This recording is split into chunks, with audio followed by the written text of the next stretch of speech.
এই সানডেতে ঘুরতে গিয়েছিলাম গড়পঞ্চকোট ইকো ট্যুরিজম।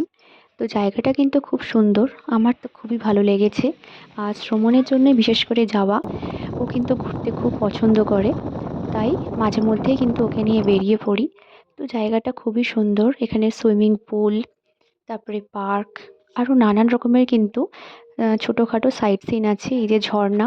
তো দিনের বেলা গিয়েছিলাম, তো ঝর্ণাটা তো দেখতে পাইনি। তো এখান থেকে কিন্তু এই যে পাঞ্চেতটাও দেখা যাচ্ছিল। আর খুব সুন্দর কিন্তু, পরিষ্কার পরিচ্ছন্ন একদম। আর এখন তো শীতকাল, নানান রকমের কিন্তু ফুলও ওরা লাগিয়েছিল। তো খুবই সুন্দর লাগছিল দেখতে। তো এই রিসর্টটা থেকে কিন্তু পাঞ্চেত একেবারেই সামনে, পাহাড়টা যেটা তোমরা দেখতে পাচ্ছ। তো মাত্র হয়তো 2 থেকে 3 কিলোমিটার হবে। তো পাঞ্চেতও গিয়েছিলাম আমরা, মানে এখানে আগে ঘুরে তারপরে কিন্তু গিয়েছিলাম।